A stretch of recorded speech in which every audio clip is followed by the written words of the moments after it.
শুভ সকাল সবাইকে আমন্ত্রণ জানাচ্ছি মেরিল মিল্ক সোববার রাঙা সকাল অনুষ্ঠানে। সুন্দরী সকাল, কর্মমুখর সকাল, সবার জীবনে সফলতা বয়ে আনুক সেই প্রত্যাশা জানিয়ে শুরু করছি আমাদের আজকের রাঙা সকাল। 2 ঘন্টা জুড়েই আয়োজন রয়েছে, আর পুরো রাঙা সকাল পরিবারের সঙ্গে আছি কাজী রওশনারা সাকি, আছি আমি মাসুক। শুভ সকাল আমার তরফ থেকেও। চমৎকার এই সুন্দর সকালে আজকেও আমরা একজন অতিথি নিয়ে বসবো, কিন্তু তার আগে চলে যাচ্ছি সাকির কাছে। সাকি, শুভ সকাল। শুভ সকাল মাসুক, কেমন আছো? আমি ভালো আছি, তুমি কেমন আছো? আমিও ভালো আছি। রাঙা সকালে তোমরা সবসময় ভালো থাকি, বিশেষ মানুষরা থাকেন। একদম, চলো বিশেষ আজকে কে আছেন জানাই দর্শককে। প্রিয় দর্শক, আমাদের আজকের রাঙা সকালের অতিথি উদ্যোক্তা এবং মার্কেটিং কমিউনিকেশন বিশেষজ্ঞ সৈয়দা উম্মে সালমা। চলুন তাকে স্বাগত জানাই। শুভ সকাল। শুভ সকাল, আসসালামু আলাইকুম। ওয়ালাইকুম আসসালাম, কেমন আছেন? আলহামদুলিল্লাহ ভালো আছি। আপনারা কেমন আছেন? আমরা ভীষণ ভালো আছি এবং রাঙা সকাল পরিবার ভালো আছে। রাঙা সকালে আসতে পেরে আমি আরো বেশি ভালো আছি। আমাদের সাথে সাথে ম্যামও অনেক ভালো আছে। হ্যাঁ নিশ্চয়ই, এবং আমরা ভীষণ রকম সম্মানিত বোধ করি যখন আপনাদের মতো গেস্টদেরকে আমরা পাই। একদম। আমরা একদম শৈশবটা নিয়ে জানতে চাই, শুরু করতে চাই সেটা দিয়েই। শৈশব কোথায় কেটেছে, কেমন ছিল সবকিছু মিলে? আমাদের শৈশব তো আমরা 80s এর 90s এর বেবি, তো আমাদের শৈশব আসলে খুবই রাঙা ছিল বলতে হবে। আমি ঢাকায় বড়, ঢাকায় জন্ম, ঢাকাতেই বড়। আমি বড় হয়েছি জিগাতলা, ধানমন্ডি, ওইটা আমার বাসার এরিয়া ছিল। প্রাইমারি স্কুল ওখানেই, তারপরে হায়ার সেকেন্ডারি স্কুলও ওখানে, হায়ার স্কুল যেটা ধানমন্ডি গভর্নমেন্ট গার্লস। তো আমার ছোটবেলাটা আমি বলবো খুব চঞ্চল ছিলাম আমি ছোট থাকতে। এখন আমি অনেক ঠান্ডা। এখন আমাকে যারা চেনেন তারা যতটুকু আমাকে চঞ্চল মনে করেন, আমি তার কয়েক গুণ বেশি চঞ্চল ছিলাম ছোটবেলায়। মানে এতটাই চঞ্চল ছিলাম যে আমাকে আসলে বেসিক্যালি টমবয় বলা হতো। মোটামুটি পাড়ায় রাজত্ব করে বেড়ানো। হ্যাঁ, আমি বড় হয়েছি 4 ভাই বোনের ফ্যামিলিতে। আমি সবার ছোট, আমার 2 ভাই 2 বোন। সবার ছোট, এই কারণে আল্লাহ দাসকারাটাও বেশি পাওয়া হয়েছে ফ্যামিলি থেকে। সেই গল্পগুলো আসলে ম্যাম আরো বিস্তারিত শুনবো। এই পর্যায়ে শুনতে চাই, আপনি তো যৌথ পরিবারে বেড়ে উঠেছেন আমরা শুনেছি। যৌথ পরিবারে বেড়ে উঠেছি না, যৌথ পরিবারে মানে ওই যে ভাই বোন মিলে বড় হওয়া। আমার নানু আমার সঙ্গে থাকতেন। আর দাদাবাড়ি? তো দাদাবাড়ি চিটাগং। আচ্ছা, দাদুরা যখন হ্যাঁ, ওটাও একটা আলাদা পার্ট আমার লাইফের। কারণ চিটাগং এ যেতাম হচ্ছে এই যে নভেম্বর ডিসেম্বরের ফাইনাল পরীক্ষা শেষ হওয়ার পরে একটা মাস থাকতাম আমরা চিটাগং এ যে দাদু বাড়িতে। তো তখন চাচাতো ভাই বোন, ফুফাতো ভাই বোন, এদের সঙ্গে অনেক ক্লোজ বন্ডিং নিয়ে আমরা বড় হয়েছি। এখনো আমাদের মধ্যে বন্ডিংটা একদম এক্সট্রিম লেভেলের। মানে আমাদের যে ক্লোজ বন্ডিংটা আমার কাজিনদের সঙ্গে আছে, চাচাতো এবং ফুফাতো ভাই বোনদের সঙ্গে, এখন পর্যন্ত একই রকম আছে যেমন ছোটবেলায় ছিল। ছোটবেলাতে যে মানে আপন ভাবটা ছিল, যে বন্ডিং ছিল আমাদের মধ্যে, এখনো সেম। মানে এখনো যখন যাই তখন ওই একই রকম ফিলিংটা কাজ করে। মাঝে মাঝে মনে হয় না যে আরো পরিণত হয়েছে সম্পর্ক? না, পরিণত হয়েছে। এখন মাঝে মধ্যে আফসোস হয়, মনে হয় কেন বড় হয়ে গেলাম। মানে ছোট থাকতে তো আসলে কখনো মনে হয় নাই যে আচ্ছা রাত হচ্ছে, বাসায় ফিরতে হবে, হাজবেন্ড ওয়েট করছে, বাচ্চাদেরকে খেয়াল রাখতে হবে। এখন তো অনেক রেস্ট্রিকশন চলে আসছে, অনেক দায়িত্ব চলে আসছে। এখন বোনদের কাছে গেলে বা ফুপুর বাসায় যখন যাচ্ছি, বোনরা আসছে, তখন সারা রাত আড্ডা দেওয়ার ইচ্ছাটা আর হচ্ছে না, কারণ বাসায় হাজবেন্ড আর বাচ্চারা ওয়েট করছে। সো চলে যাচ্ছে একটা সার্টেন টাইম পরে। তখন মনে হচ্ছে কেন আমরা বড় হলাম, কেন এখনো ছোট থাকলাম না সেই সময়ের মতো, যখন 24 ঘন্টা একসঙ্গে সব থাকা যেত। তো আমার ছোটবেলাটা আসলেই অনেক বেশি। এত চমৎকার উচ্ছ্বাস নিয়ে আপনি গল্পগুলো করছেন, আমরা বুঝতেই পারছি যে আসলে সেই সময়টা আরো কত চমৎকার ছিল। শৈশবে একটু ভাই বোনদের কথা যদি জানতে চাই। ভাই বোনদের মধ্যে আমার যেটা বললাম, 2টা ভাই আর একটা বোন আমার থেকে বড়। আমার বড় ভাই আপনাদেরই মিডিয়া অঙ্গনের লোক, ফেরদৌস বাপ্পি। আচ্ছা। তো আমরা বড় হয়েছি একসাথে, খুব ক্লোজ বন্ডিং করে। আর বাবা দেশের বাইরে থাকতেন জবের কারণে। বাবা বাংলাদেশে ছিলেন না, উনি সৌদি আরবে ছিলেন অনেক বছর। তো আম্মু একাই মোটামুটি আমাদেরকে বড় করেছেন, 4 ভাই বোনকে। যেহেতু যেটা বললাম সবার ছোট ছিলাম, প্রিভিলেজ অনেক বেশি ছিল, স্বাধীনতা অনেক বেশি ছিল, আল্লাহ দাসকারাটাও বেশি ছিল, পার্টিকুলারলি আমার বড় ভাইয়ের কাছ থেকে। ভাইয়া যেমন গার্জিয়ান ছিলেন, তেমন খুব ভালো ফ্রেন্ডও ছিলেন। আমার বড় বোন আমার খুব ক্লোজ ফ্রেন্ড, আমরা মাত্র 3 বছরের ছোট বড়। অ্যান্ড যেটা হয় যে পিঠাপিঠি ভাই বোন থাকলে যেমন খুব খুনসুটি লাগে, আবার কিন্তু হৃদ্যতাটাও খুব বেশি হয়। তো আমার বোনের সঙ্গে আমার সম্পর্কটা কিন্তু এখনো খুবই সেরকমই। সেই খুনসুটির গল্পে যদি আমরা একটু থাকতে চাই, কি কি ধরনের খুনসুটি হতো? ও বা, আমরা যা করতাম। একটা যেমন মনে আছে, খুব ছোট থাকতে আব্বু একবার আসলেন সন্ধ্যার আগে আগে। আমাদের তো সময় একদম খুব, কিন্তু মানে আমরা খুব অবাধ চলাফেরা করেছি, খুব নিশ্চিন্তে চলাফেরা করেছি, কিন্তু আমাদের কিন্তু কিছু রেস্ট্রিকশনস ছিল।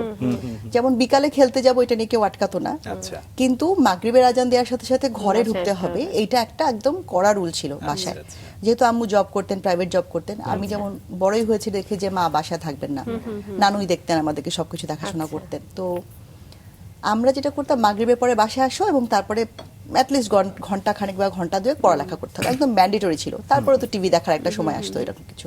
তো আব্বু আসলে একটু ফ্লেক্সিবিলিটি থাকতো যখন আব্বু বেড়াতে আসতেন বা ছুটিতে আসতেন। তো একদিন এরকম হয়েছে, আমি আর আমার বোন সন্ধ্যা হয়ে গেছে, তো আব্বু আমাদেরকে বলছেন যে আমি একটু ঘুরে আসছি, তোমরা দুজন কিন্তু পড়তে বসো, পড়ালেখা বাদ দিয়ে দুষ্টুমি করো না। তো দ্যাট ওয়াজ লাইক, আমাদের যে বাসাটা আমরা থাকতাম ওটার দুইটা এন্ট্রি ছিল, একটা ফ্রন্ট ডোর ছিল, সামনের দরজা, আর একটা ব্যাক ডোরের এন্ট্রি ছিল আর কি, দুই দিক থেকে ঢোকা যেত বাসাটা, একতলা বাসা ছিল। তা আব্বু সামনের দরজা দিয়ে বের হয়ে গেছে। এখন আব্বু যাওয়ার সঙ্গে সঙ্গে বাসায় আর কোনো গার্জেন নাই, আমরা দুই বোন তো মোটামুটি ছুটি। দুই বোন এসে খুব হাত দুলাই দুলাই নাচানাচি করতেছি আমরা ডাইনিং স্পেসে। নাচানাচি করতে করতে তাকিয়ে দেখি আব্বু সামনে থেকে ঘুরে পিছনে দরজা দিয়ে এসে দাঁড়িয়ে আছেন, আর আমরা দুজন পুরো হতবত খেয়ে গেলাম, যেটা কি হইলো, মানে পড়ালেখা বাদ দিয়ে আমরা নাচানাচি করছিলাম। সো এটা একটা, রাতের বেলা দুই বোন মিলে দেখা যেত যে রাত যত গভীর হচ্ছে তত আমাদের কাজকর্ম বাড়ছে, আম্মু যত বলছে ঘুমাও, যত বলছে ঘুমাও, তখন আমাদের ঘুম আর আসে না। আর ছোট থাকতে আম্মুর সাথেই ঘুমাতাম। তো আম্মু এক পাশে থাকতো, আমি মাঝখানে, আমার বড় বোন আরেক পাশে। আচ্ছা। তো আম্মুর সকালে অফিস আছে, আমাদের স্কুলটা একটু বেলা 11টায়, তো আমরা একটু বেলা করে ঘুমতে করতে পারি। তো রাতে শোয়া মাত্র আমার দুজনের গল্প শুরু হতো, আমার আর বোনের, যদিও সারাদিন কিন্তু আমরা একসঙ্গে স্কুল থেকে বাসায় এসে একসাথে গল্প শুরু হতো। তারপরে আম্মু খুব বকা দেওয়া শুরু করতো, তো তখন আমি আর আমার বোন মিলে সাইন ল্যাঙ্গুয়েজ বের করলাম দুজনের মধ্যে, হাতে হাতে এবিসিডি করে করে, এবং সেই এবিসিডি এরকম করে করে আমাদের ঘন্টা দিয়ে গল্প চলতো ছোটবেলায়। সো এগুলো অনেক দুষ্টুমি, মার উপর দিয়ে বেশ অনেক টর্চার গেছে, এই যে মানে সাইন ল্যাঙ্গুয়েজ একটা সময় এটা ছিল। আসলে তোমরা করেছো কিনা, এটা আমার বড় দুই ভাই বোনও করতেন। একটা পর্যায়ে আমি করেছিলাম আমার এক বন্ধুর সঙ্গে। আমরা গল্পে আসবো, ছোট্ট করে আপনার সম্পর্কে আগে দর্শকদেরকে জানাবো, তারপর আসতে চাই। দর্শক, সৈয়দা উম্মে সালমা বাংলাদেশের বাজার এবং ভোক্তা আচরণ নিয়ে গভীরভাবে কাজ করে আসছেন গত 2 দশকের বেশি সময় ধরে। তিনি বর্তমানে দেশের অন্যতম শীর্ষস্থানীয় কমিউনিকেশনস এজেন্সি ইগনিশিয়া 360 লিমিটেডের ব্যবস্থাপনা পরিচালক এবং সিইও হিসেবে দেশি বিদেশি ব্র্যান্ডের জন্য মার্কেটিং সলিউশন প্রদান করছেন। একই সঙ্গে তিনি ব্র্যান্ড গিয়ারের চেয়ারম্যান এবং সিইও হিসেবে ডেটা ড্রিভেন মার্কেটিং ও বিজ্ঞাপন কৌশল বাস্তবায়নে নেতৃত্ব দিচ্ছেন। ঢাকা বিশ্ববিদ্যালয়ের মার্কেটিং বিভাগ থেকে পড়াশোনা শেষে ইউনিট্রেন্ড লিমিটেডে যোগদানের মাধ্যমে তার পেশাদার ক্যারিয়ার শুরু করেন। পরবর্তী সময়ে যুক্ত ছিলেন AKS Khan Pharmaceuticals Limited, Engage 360, মেলোনিডস, Clockwork Communications, Interspeed Advertising Limited, ACI Logistic Limited এবং স্বপ্নের মতো জনপ্রিয় ব্র্যান্ডের সঙ্গে। 2010 সালে মিডিয়া গ্রুপ হেড হিসেবে টপ অফ মাইন্ডে যোগ দেন। এরপর প্রতিষ্ঠানটিতে 13 বছরের দীর্ঘ ক্যারিয়ারে তিনি Nescafe, Nido, Banglalink, Coca Cola, Perfetti, Van Melle, Parachute, Emami এর মতো বৈশ্বিক ব্র্যান্ডের পাশাপাশি কাজ করেছেন Swapno, Rahim Afroz, BRAC bank, Runner বাংলাদেশের মতো স্বনামধন্য দেশীয় ব্র্যান্ডের সঙ্গেও। পেশা জীবনে দায়িত্ব পালনের পাশাপাশি বাংলাদেশ ব্র্যান্ড ফোরাম, বেসিস সহ ইন্ডাস্ট্রির অন্যান্য অঙ্গ সংগঠন ও সংস্থায় রয়েছে তার সরব পদচারণা। এছাড়া তিনি festival of media, national ICT award, কমওয়েড সহ ইত্যাদি দেশীয় এবং আন্তর্জাতিক পুরস্কার প্রদান অনুষ্ঠানে বিচারক হিসেবে দায়িত্ব পালন করেছেন। আমরা আবারও চলে যাই তার কাছে।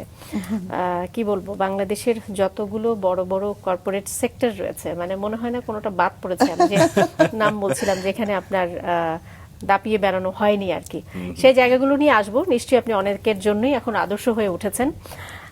শৈশব নিয়ে শুনছিলাম, যেটি বলছিলেন যে 2 বোনের বেশ একটা খুনসুটি না বোনদের মাঝে, এবং বড় বোন তো অনেক সময় মায়ের ভূমিকাও পালন করে, এখনো করছে না মানে যদিও আপনি বলবেন যে না আমার চেয়ে খুব বেশি বড় না, 3 বছরের, মানে এখন তো বড় হয়ে গেছি, এখন তো ম্যাচুরিটি এসেছে লাইফে অনেক।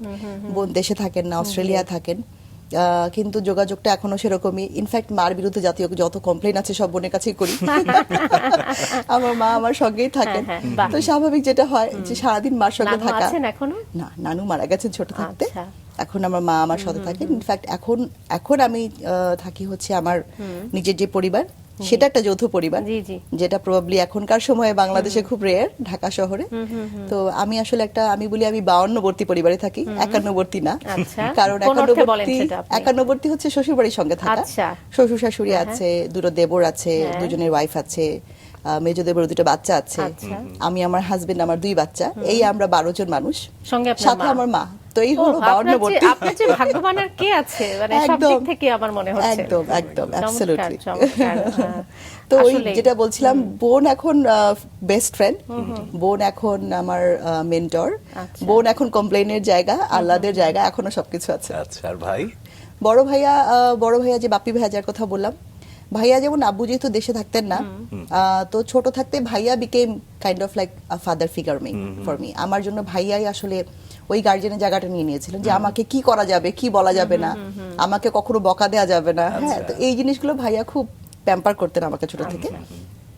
তো তার সাথে আমার রিলেশনটা ইজ মোর লাইক আমার মেন্টর, গুরু, বাবার জায়গাটা নেওয়া, আমি কি পড়বো, কোন লাইনে পড়ালেখা করব, আমার ক্যারিয়ার কি হবে, এই পুরো গাইডলাইনটাই কিন্তু আমি আমার বড় ভাইয়ের কাছ থেকে পেয়েছি। আর আমার আরেক ভাই, ছোট ভাইয়া, সে অস্ট্রেলিয়াতে থাকে, দেশে থাকেন, অনেক বছরই ওখানে আছেন। তার সাথে আমার সম্পর্কটা ছিল মোটামুটি, যেহেতু ও মাঝখানে, যেটা হয় আমি সবার ছোট, তো রিলেশনশিপটা ভাইয়ার কাছে ছিল একটা আহ্লাদের। ছোট ভাইয়ের সাথে হি ওয়াজ মোর ইনটু মিউজিক, ও গান গাইতো, গিটার বাজাতো। তো ও আর আমি মিলে ছোটবেলায় আমাদের প্রচুর স্মৃতি আছে, যে কারেন্ট চলে যাচ্ছে, কারেন্ট চলে যাওয়ার সঙ্গে সঙ্গে আগে কি হতো, এত আইপিএসও ছিল না, জেনারেটর ছিল না, কারেন্ট চলে যাওয়া মানে ওই 1 ঘন্টা পড়ালেখা থেকে ছুটি, এবং ওই 1 ঘন্টা দেখা যেত আমাদের বাসায় গানের আসর বসে যেত। তো ভাইয়া গিটার বাজাচ্ছে, ভাইয়ার সাথে আমি গান গাচ্ছি, বড় ভাইয়া আছে গান গাচ্ছে, তো ওই মোমেন্টটা আমাদের জন্য ইজ ভেরি স্পেশাল। এখন সাংস্কৃতিক বিভিন্ন পরিমণ্ডলে আপনার যে একটা পদচারণা ছিল, সেটা কি বড় ভাইয়ের দ্বারাই উৎসাহিত হয়ে? পরিবার দিয়ে, আমাদের দিয়ে। বাসা থেকে আসলে এই একটা এনকারেজমেন্ট। ভাইয়া যেমন গান গাইতেন, ছোট ভাইয়া গিটার বাজাতেন, গান গাইতেন, তো আমাদের পরিবারের মধ্যে আসলে এই একটা সাংস্কৃতিক যেই চর্চাটা, আবহাওয়াটা ছিল। এটা ছিল। বই পড়ার ব্যাপারে ভীষণ রকম ভাবে আমাদেরকে উৎসাহিত করা হতো ছোটবেলা থেকেই। আচ্ছা। বাসায় বিশাল মানে বইয়ের অনেক বড় কালেকশন তখনও ছিল, এখনো আছে আলহামদুলিল্লাহ। বই পড়ার জন্য মারও খেয়েছি আমার কাছে, পড়া বাদ দিয়ে পড়ার বইয়ের মাঝখানে বই রেখে পড়ছি, তো ধরা খেয়ে মারও খাওয়া হয়েছে আমার কাছ থেকে। কিন্তু মানে ওই চর্চাগুলো অনেক স্ট্রংলি ছিল ছোটবেলা থেকে। এবং আপনি ছোটবেলা থেকে ছায়ানট, বিশ্ব সাহিত্য কেন্দ্র, হ্যাঁ, এগুলোর সঙ্গে আপনার যুক্ততা ছিল, Right. সেটা নিয়ে একটু জানতে চাই, যে ছায়ানটটা নিশ্চয়ই গান শেখা হতো। ছায়ানটে আমি গান শিখেছি ইউনিভার্সিটিতে উঠে। আচ্ছা। তার আগে বাসায় নিজেদের মতো করে যতটুকু গান গাওয়া হয়, ওই খালি গলায় যাকে বলে, ওটা ছিল। ইউনিভার্সিটিতে ওঠার পরে মনে হলো যে আচ্ছা গানটা একটু ঠিকঠাক মতো শিখি, তো তখন শখের বসে গিয়ে সেকেন্ড ইয়ারে ভর্তি হয়ে গেলাম। সেকেন্ড ইয়ার যখন আমি ইউনিভার্সিটি, তখন গিয়ে ছায়ানটে আচ্ছা। ভর্তি হলাম। আর বিশ্ব সাহিত্য কেন্দ্রে ছিলাম যখন কলেজে ছিলাম, ওদের একটা কলেজের বই পড়া প্রতিযোগিতা হয়, ওইটাতে পার্টিসিপেট মানে এক কথায় আপনার স্কুল, কলেজ, ভার্সিটি সব জায়গায় কালচারের সাথে একটা সখ্যতা ছিল। স্কুল জীবনের কথা আমরা শুনছিলাম, স্কুলে গানের পাশাপাশি আরো বিভিন্ন ধরনের অ্যাক্টিভিটিতে আপনি ছিলেন, সেগুলো নিয়ে একটু গল্প শুনি। মানে কি হয়, আমি অনেক হাইপার, ছোটবেলা থেকে অসম্ভব হাইপার ছিলাম। তো স্কুলে যখন কোনো কালচারাল প্রোগ্রাম হতো, তখন যতগুলোতে নাম লেখানো যায় সবগুলোতে নাম লেখানোর চেষ্টা করতাম, সো দ্যাট কোথাও না কোথাও তো কিছু না কিছু হবে, এই টাইপের আর কি। তো চেষ্টা করতাম আর কি, অভিনয়, কবিতা আবৃত্তি, গানটাই মোস্টলি। নাচে কখনো চেষ্টা করি নাই, কারণ জানি যে ওইটা একটা আলাদা আর্ট, ওইটার জন্য আসলে প্র্যাকটিস ছাড়া পসিবল না। সো নাচ কখনো চেষ্টা করিনি, বাট বাকিগুলো মোটামুটি স্কুলে। আর ডিবেট ক্লাবে ছিলাম আমি, অনেক স্ট্রংলি ছিলাম ডিবেট ক্লাব মেম্বার হিসেবে। কোন স্কুলে পড়তেন? ধানমন্ডি গভর্নমেন্ট গার্লস হাই স্কুলে। আচ্ছা। আর কলেজ? University women's federation. আচ্ছা। কি নিয়ে পড়লেন? মানবিক, সায়েন্স ছিল এসএসসি পর্যন্ত, তারপরে গিয়ে আমি কমার্সে সুইচ করে যাই। কমার্সেই ইউনিভার্সিটি উইমেন্স ফেডারেশনে পড়ালেখা করেছি।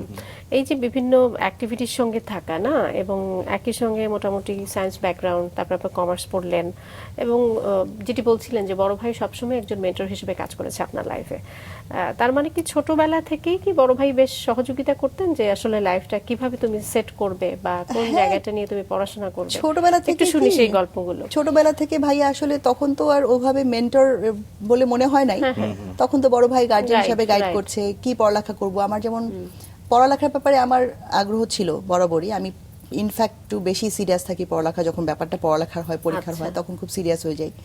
তো যেহেতু দেখতোই বাসা থেকে যে পড়ালেখার ব্যাপারে আসলে আমাকে কিছু বলতে হয় না, এমনি পড়ালেখা করে ফেলি, তো ওইটার জন্য বেশি ঝামেলা করতো না আর কি। আর ভাইয়া ওই কারণেই আল্লাহটা বেশি দিত, কারণ জানে যে আচ্ছা পড়ালেখা ও সর্টেড, ওইটা যেহেতু ঠিকঠাক আছে, বাকি দুষ্টমিগুলো ওকে, তো মেনে নেওয়া যেত আর কি। হ্যাঁ, সেটা ছিল। তো ছিল আমাকে যেমন বাসা থেকে সবার ছোট থাকার কারণেই যেমন রান্নাঘরে কখনো ঢুকতে দেওয়া হয়নি, ভাইয়ার ইয়ে ছিল যে ওকে রান্নাঘরে ঢুকতে দেওয়া দরকার নেই। আচ্ছা।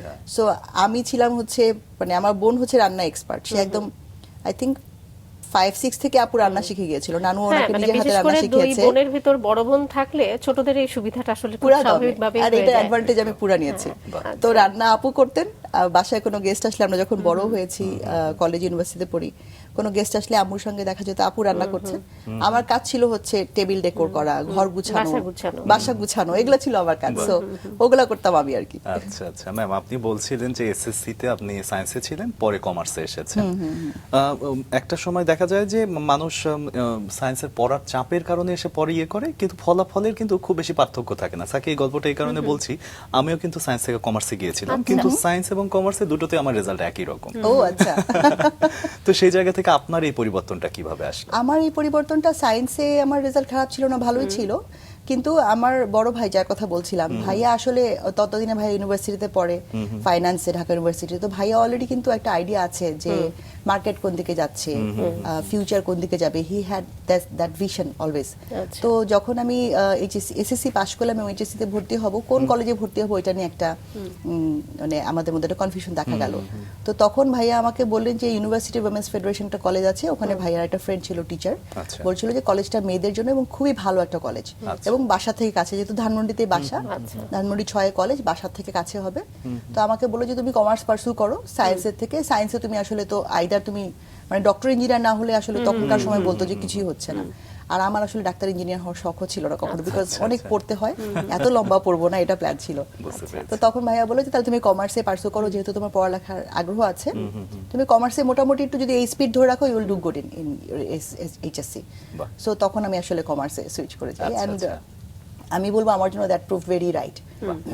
আমার এইচএসসি রেজাল্ট খুব ভালো ছিল, তো সেখান থেকে আসলে বাকি পর্বগুলো আমার জন্য অনেক ইজি হয়ে যায়, বিকজ আমার এইচএসসির ওই পড়ালেখা এবং রেজাল্ট। এইচএসসির সময়টা ম্যাম খুবই অল্প একটা সময়, কিন্তু আমার মনে হয় যে পড়াশোনা জীবনের সবচেয়ে টাফেস্ট টাইম, কারণ এত কম সময় অনেক কিছু কভার করে ফেলতে হয়। কোনো শিক্ষক বা কোনো বন্ধুর কথা মনে পড়ে? এবং একই সাথে এইচএসসির পরে আপনার জীবনে আরো গুরুত্বপূর্ণ একটা সময় আসলো, যদিও চারুকলাতে পড়ার খুব ইচ্ছে ছিল কিন্তু আলটিমেটলি অন্য জায়গায় যাওয়া হলো, সেই গল্পটা শুনি। হ্যাঁ, তো কলেজ আমার জন্য অনেক বড় একটা জায়গা ছিল। আমার যে টিচারের কথা বলবো আমি আমার কলেজ লাইফে, উনি হচ্ছেন ইয়াসমিন ম্যাডাম, উনি আমাদের বিজনেসের সাবজেক্টটা পড়াতেন।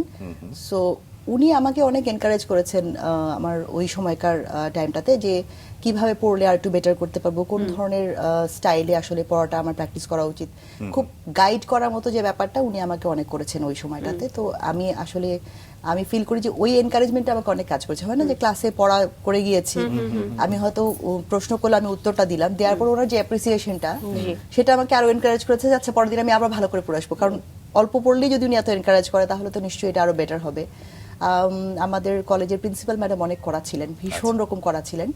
এখন এসে মনে হয় আসলে ম্যাডামের ওই কড়া হওয়ার কারণে হয়তো আমরা তখন অনেক বেশি সিস্টেমের মধ্যে ছিলাম। তখন মনে হতো এত কড়া হওয়ার কি আছে, কেন মাথায় একটা কালারফুল ব্যান্ড পরা যাবে না, কেন হাতে একটা ব্রেসলেট পরে, মেয়েদেরই তো কলেজ, এখানে তো কোনো ছেলে নাই, কেন একটু সেজে আসা যাবে না, এরকম অনেক মনে হতো।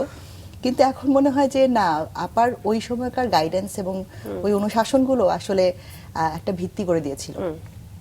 অ্যাকাউন্টিং পড়তাম আমি সিটি কলেজের টিচারের বাসায়, মোকাররম হোসেন স্যারের বাসায়।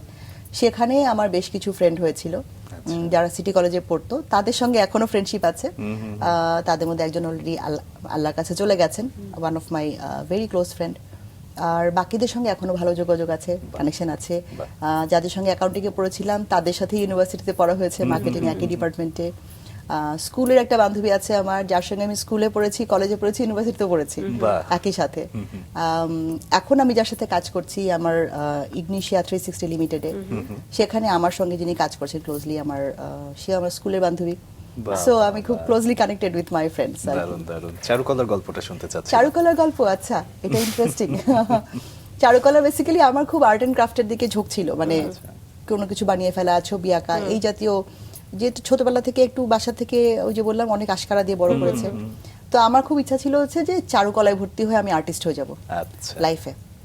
তার আগে ছোটবেলায় ইচ্ছা ছিল ট্রাক ড্রাইভার হবো, বাই দ্য ওয়ে, কারণ আমাকে ওই আমি যেহেতু ওই যে টমবয় টাইপের ছিলাম, ছেলেদের খেলনা গাড়ি এগুলো আমাকে খুব অ্যাট্রাক্ট করতো। আচ্ছা। তো ওখান থেকে আমাকে আমার এক ফুপা একবার জার্মান থেকে একটা ট্রাক্টরে সেট এনে দিয়েছিলেন, ওই যে হেভি ডিউটি গাড়িগুলোর। আচ্ছা। তো ওটা দেখে আমার কাছে মনে হচ্ছিল যে এইটার যে বড় ভার্সন, এটা চালাতে পারাটা আসলে বেশ একটা পাওয়ারফুল ব্যাপার হবে, এবং এইটা যদি আমি চালাই তাহলে I'll become somebody in the society. তো তখন ইচ্ছা ছিল যে বড় হয়ে এরকম একটা ট্রাক আমি চালাবো। তো বড় হতে তো বুঝছি যে আসলে ট্রাক ড্রাইভার হওয়া যায় না। তারপর ইচ্ছা ছিল চারুকলায় ভর্তি হবো। যখন বাপি ভাইয়াকে বললাম যে আমি চারুকলায় পড়তে চাই, পরীক্ষা দিতে চাই, ভাইয়া বললেন যে চারুকলায় আসলে আলাদা করে তোমার পড়ার দরকার নেই, তোমার ভিতরে যদি আর্টিস্টিক ব্যাপারটা থাকে, আর্ট তোমার ভিতরে থাকে, এনিহাও এটা তোমার ভিতর থেকে বের হয়ে আসবে। আচ্ছা। ক্যারিয়ার চিন্তা করো, ক্যারিয়ার চিন্তা করলে তুমি যেহেতু কমার্সে পড়ালেখা করছো, তোমার রেজাল্ট খুব ভালো, ইউ শুড পারসু মার্কেটিং। তুমি মার্কেটিং এ পড়ো, তুমি কমিউনিকেশনে ভালো, তুমি কথা ভালো বলতে পারো, মার্কেটিং এ পড়ো, তুমি ভালো করবে, এবং সামনে মার্কেটিং এর জবের অপরচুনিটি উইল বি বিগার। ফাইন্যান্সে ভাইয়া পড়ছিলেন, বলে যে ফাইন্যান্স করো না, বিকজ ওখানে খুব রেস্ট্রিক্টেড। মার্কেটিং এ there is a wider area, তুমি ব্র্যান্ডে কাজ করতে পারবে, তুমি অ্যাডভার্টাইজিং কাজ করতে পারো, অনেক জায়গায় কাজ করতে পারবে। সো ওই যে বললাম মেন্টর এন্ড গাইড আমার ভাই না করে দিলেন, বললেন যে আইবিএ তে ট্রাই করো, হয় আইবিএ তে, আর যদি আইবিএ তে না হয় তাহলে ঢাকা ইউনিভার্সিটি। আচ্ছা। তো আইবিএ তে খুব লেগে পড়ে চেষ্টা করলাম, আনফরচুনেটলি আইবিএ তে চান্স পাইনি। আচ্ছা। আর তারপরে গিয়ে ঢাকা ইউনিভার্সিটিতে ভর্তি পরীক্ষা দিলাম। আমার ভাই আমাকে ঢাকা ইউনিভার্সিটি ছাড়া অন্য কোনো কিছুর ফর্ম উঠাতে দেন নাই। আচ্ছা। আমাকে ক্লিয়ারলি বলছিলেন যে হয় আইবিএ তে চান্স পেতে হবে অথবা ঢাকা ইউনিভার্সিটি, আর যদি কোনোটাতে চান্স না পাও 1 বছর বসায় রেখে ডিগ্রি কলেজে ভর্তি করাবো। আল্লাহ রহমত, ঢাকা ইউনিভার্সিটি চান্স পেয়ে গিয়েছিলাম, এবং একচান্সি মার্কেটিং। এক চান্সে মার্কেটিং। অ্যাকচুয়ালি আমাকে মানে অপশন দেওয়া হয়েছিল আমি কোনটা নিতে চাই। প্রথম 50 জনের মধ্যে সিরিয়াল ছিল ভর্তি পরীক্ষায়, সো সেখান থেকে আসলে আই গট লাকি। কেমন ছিল বিশ্ববিদ্যালয় জীবন? আমার university life was very colourful. অনেক কিছু করেছি university life. I met my husband, in fact IBA ভর্তি কোচিং এ তার সঙ্গে আমার পরিচয়, সেখান থেকেই তার সঙ্গে চেনা যায় না। তো ইউনিভার্সিটি লাইফে প্রচুর বন্ধু বান্ধব থাকা, বিভিন্ন অ্যাক্টিভিটিসের সঙ্গে ক্যান্ডিডেট থাকা, এটা আমি করেছি। ফার্স্ট ইয়ারে গিয়ে আমি আমার হলে যখন গেলাম একটা কাজে, আমি স্কলারশিপ পাওয়া বোর্ড থেকে, ওটার কাগজপত্র উঠাতে হলে গিয়েছিলাম। তখন বাইরে দেখলাম লেখা আছে যে পার্ট টাইম জব করতে ইন্টারেস্টেড হলে এই নাম্বারে যোগাযোগ করতে, এবং পাবলিকেশন হাউসে। তো ওই নাম্বার দেখে যোগাযোগ করলাম। তখন আমাকে বললো যে শাহবাগের ওখানে আজিজ সুপার মার্কেটে একটা পাবলিকেশন হাউসে প্রুফ রিডিং এ কাজ করতে হবে। তা আমি মোটামুটি ভালোই মনে হলো যে ইন্টারেস্টিং কাজ। ফার্স্ট ইয়ারে ইউনিভার্সিটি। তো তখন গেলাম ওখানে, ফ্রেন্ডদেরকে নিয়ে গেলাম, কারণ নতুন জায়গা, অপরিচিত জায়গা, সিকিউরিটি সেফটি ব্যাপার আছে। নিয়ে গিয়ে বুঝলাম না, ঠিক আছে, ইটস আ সেফ জোন, কাজ করা যায়। তো ওখানে আমি প্রায় পুরো ফার্স্ট ইয়ারটাই প্রুফ রিডিং এ কাজ করতাম একটা প্রকাশনী সংস্থার সাথে, এবং সেখানে আমাকে ওই প্রুফ রিডিং এ কাজ করতে গিয়ে বাংলা টাইপিং শিখতে হলো। তো ওইটা ছিল আমার প্রথম ফার্স্ট ইয়ার। আচ্ছা। সেকেন্ড ইয়ারে একটা ফ্রেন্ড এসে আমাকে বললো যে তুমি যেহেতু প্রুফ রিডিং করো, পাবলিকেশনের সঙ্গে আছো, লেখালেখি করা তোমার আগ্রহ ভালো আছে, আমার সঙ্গে একটা পত্রিকা অফিসে কাজ করবা কিনা দেখো। তো আজকের কাগজ এখনো আছে, আজকের কাগজে গেলাম ওর সাথে, ওই ফ্রেন্ডের সাথে, সাথে আমার তৎকালীন বয়ফ্রেন্ড, বর্তমান হাজবেন্ড, সেও গেল। দুজনে মিলেই গেলে, এবং তারপরে ওখানে আসলে আমাদের বলতে পারেন স্টুডেন্ট অবস্থায় কর্মজীবনের শুরু। তো ফার্স্ট ইয়ারের পরে সেকেন্ড ইয়ার থেকে বিবিএ ফাইনাল ইয়ার পর্যন্ত আমি আসলে আজকের কাগজে কন্ট্রিবিউটিং রিপোর্টার হিসেবে কাজ করেছি। ওদের যে সাপ্লিমেন্টারি পেজগুলো ছিল, এক একটা বছর আমি এক একটা পেজে কাজ করেছি। যেমন আমার শুরু হয়েছে কালচারাল পেজে কাজ দিয়ে। সো আমি কাজ করেছি হচ্ছে সমস্ত সেলিব্রিটিসদেরকে নিয়ে, আর্টিস্টদেরকে নিয়ে, নায়ক নায়িকা, গায়ক গায়িকা, এনাদের ইন্টারভিউ নেওয়া। তখন তো ইন্টারনেটে এরকম চল ছিল না, ফিল্ম ফেয়ার বলে একটা ম্যাগাজিন আসতো তখন। তো ওই ফিল্ম ফেয়ার ম্যাগাজিন ওগুলোকে কালেক্ট করে ওখান থেকে ইন্ডিয়ান, হলিউডের, বলিউডে কি হচ্ছে সেই নিউজগুলোকে নিয়ে ট্রান্সলেট করে করা। এরকম নানান ধরনের কালচারাল যত ধরনের ডিফারেন্ট ডিফারেন্ট অ্যাঙ্গেল থেকে রিপোর্ট করা যায়, সেগুলো সব চেষ্টা করেছি করে। ওই 1 বছর ওটা গেল। তারপরে বছর আমাকে আজকে কাগজ থেকে বললো তুমি একটু অন্য ডিপার্টমেন্টেও লেখা শুরু করো। তখন ওটার পাশাপাশি শুরু করলাম লেখাপড়া, লেখাপড়ার যে পাতাটা সেটা নিয়ে লেখা শুরু করলাম। তারপরে বছর করলাম সায়েন্স এবং হেলথ নিয়ে, বিজ্ঞান আর হেলথের পেজটাতে লেখা শুরু করলাম। ফিনিশিং এর দিকে গিয়ে শুরু করলাম আইসিটি ডিভিশন নিয়ে লেখা, আইটি অ্যান্ড আইসিটি। তখন বেশ চালু শুরু হলো, কম্পিউটার জগৎ, কম্পিউটার এইরকম কিছু ম্যাগাজিনও তখন বের হতো বাংলাদেশে। তো ওইটার সঙ্গে তখন খুব ক্লোজলি কাজ করা। তো মোটামুটি ওই ইউনিভার্সিটি টাইমটা পুরোপুরি আমার কেটেছে হচ্ছে পড়ালেখা আর এই সাংবাদিকতা করে। আচ্ছা, মোটামুটি তার মানে আপনি পড়াশোনায় ব্যালেন্সড ছিলেন, মানে ইমব্যালেন্সড হয়ে যায়নি না। মানে অনেক সময় তো হয় যে বিশেষ করে বাংলাদেশের আসপেক্টে ইউনিভার্সিটিতে, দেশের বাইরে আমরা দেখেছি ইউনিভার্সিটি না, অনেক সময় 9 বা 10 গ্রেডে উঠলেই ওরা বিভিন্ন কাজে নিজেকে যুক্ত করে, কিন্তু বাংলাদেশের আসপেক্টে যেটা হয় অনেক সময় ফ্যামিলি থেকেও একটা বাধা থাকে যে তুমি পড়াশোনা করছো পাশাপাশি কাজ করতে গেলেই হয়তো পড়াশোনাটা মানে ব্যালেন্স হারিয়ে ফেলবে। Absolutely. আপনার ক্ষেত্রে নিশ্চয়ই সেটা হয়নি। না, আলহামদুলিল্লাহ। মানে এখানে সিক্রেট কি ছিল আসলে, কিভাবে ব্যালেন্স করছিলেন? কারণ ফার্স্ট ইয়ার একরকম যায়, সেকেন্ড ইয়ার থেকে কিন্তু একটা হার্ড টাইম চলে, অনেক হার্ড টাইম, অনেক হ্যাঁ, ডিফিকাল্ট second হয় year, পড়ালেখা third year করাটা। গুলো, একটা কি আমার কাছে, আমি যেটা বললাম যে পড়ালেখাটা আমার কাছে কখনো প্রেশার ছিল না, it was more like a passion to me. তো আচ্ছা। যখন আসলে পরীক্ষার সময়টা আসতো তখন আমি আবার সব বাদ দিয়ে দেখা যেত যে শুধু পড়ালেখাই করছি, অন্য কোনো দিকে কোনো মনোযোগ নাই, কোনো বন্ধু আড্ডায় যাচ্ছি না, কোনো দাওয়াতে যাচ্ছি না। ইনফ্যাক্ট তখন কোনো বাসায় মেহমান আসলে আমি বলেই বসতাম, আমার পরীক্ষা, আপনারা এখন কেন আসছেন? আনসোশ্যাল ছিলাম ওই সময়টাতে আমি। তো আমার মাকে অনেক মানে ঝামেলা পোহাতে হয়েছে এই সময়টাতে, কারণ হয় না যে আত্মীয় স্বজন তো আসলে এইভাবে শুনতে অভ্যস্ত না। তা আমি বলেই বসতাম না, যে আমি তো আমার বলবো আপনার মা পরীক্ষা। খুব লাকি যে মানে এই ধরনের কথা আপনার মাকে বলতে হয়। মানে এখন তো অনেক গার্জিয়ানরা এই ধরনের কথা বলেন। হ্যাঁ হ্যাঁ, যে তো বাচ্চার exam, ওই এখন কোনো পড়ালেখা occasion চলবে আমার না। কাছে যেটা মনে হয় কি যে যদি প্যাশন মনে হয় তখন আসলে কোনো কিছুকে প্রেশার মনে হয় না। True, true. তো ওইটা আসলে সামহাও আল্লাহ বোধহয় দিয়ে দিয়েছিলেন যে খুব ডিফিকাল্ট মনে হয়নি পড়ালেখাটাকে। আর ইউনিভার্সিটি ফ্রেন্ডরা অনেক সাপোর্টিং ছিল, আচ্ছা। গ্রুপ স্টাডি হতো অনেক, সবাই মিলে। তো দেখা যেত যে ক্লাসের পরে বসে আবার একটু আলোচনাও হয়ে যাচ্ছে যে কি ডিসকাশন হলো, ক্লাসে কি হলো, প্লাস একসাথে মিলে সবাই মিলে গ্রুপ স্টাডিটা করার কারণে দেখা যেত যে পরীক্ষার সময়টা অত ডিফিকাল্ট আচ্ছা। লাগতো না, আলহামদুলিল্লাহ। ফাইনাল ফলাফলটা কেমন হলো? আমার ফাইনাল ফলাফল খারাপ ছিল না, আমার সিজিপিএ ছিল অ্যারাউন্ড 3.72 ওয়াও, out of 4। চমৎকার চমৎকার। তারপরে ক্যারিয়ারটাকে কিভাবে এগিয়ে তারপরে তো নিলেন? বিবিএ শেষ করলাম। বিবিএ শেষ করে আমার যেটা হলো 3 মাসের একটা গ্যাপ ছিল আচ্ছা। এমবিএ শুরু করার আগে। তো তখন আমি ভাবলাম যে বসে না থাকে কিছুটা করি, যেহেতু আমি আসলে আমি ওই যে বললাম হাইপার এবং সারাক্ষণ আমার কিছু না কিছু করতে হয়। কিন্তু আমি বলবো যে প্রোঅ্যাক্টিভ মানুষ।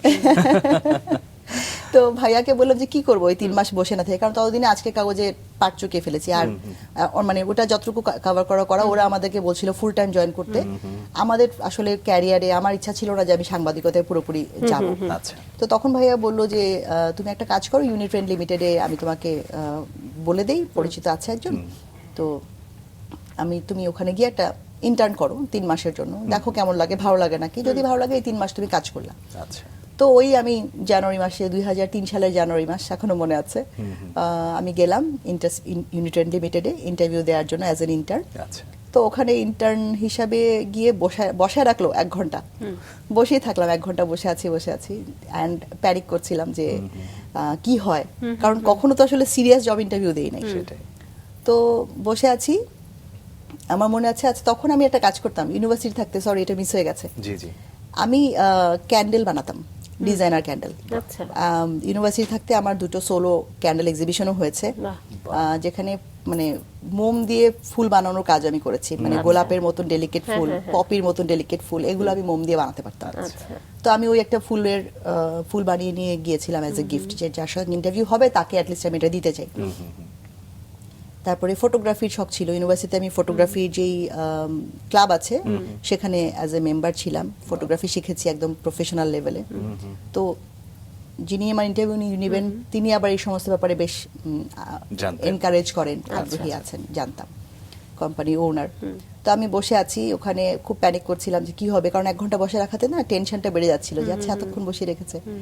তো তখন একটা টেক্সট আসলো আমার মোবাইলে, আমার হাজবেন্ড, তখনও হয়নি, সে একটা টেক্সট করেছিল, লিখেছিল হচ্ছে যে আমার দেখা মানুষগুলোর মধ্যে তুমি সবচেয়ে অ্যামেজিং মানুষ, অ্যান্ড আমি শিওর যে তুমি আজকে যেটাতে ফেস করতে যাচ্ছ you will do great, Okay. So just nail it, এই টাইপের একটা কথা ওখানে ছিল মেসেজটাতে। ওই মেসেজটা পড়ার পরে ইনস্ট্যান্টলি আমার মনে হলো যে আমার ভিতরে একটা কনফিডেন্স চলে আসছে আর কি। তারপরে আমার মনে হচ্ছে আচ্ছা আল্লাহ আছে উপরে, দেখা যাবে, কিছু একটা তো হবেই। সো তারপর ইন্টারভিউ দিতে গেলাম, ওনার সঙ্গে বসলাম, উনি দেখলেন মোমে বানানো জিনিসটা, জিজ্ঞাসা করলেন যে এটা কিভাবে বানিয়েছি। তারপর আমার ফটোগ্রাফি নিয়ে উনি প্রশ্ন করা শুরু করলেন যে ছবির অ্যাঙ্গেলটা কেন এরকম, ওটা না কেন, মানে উনি ইন্টারভিউ নিচ্ছিলেন কিন্তু আমার কোর্স সাবজেক্টে কিছু বলছিলেন না।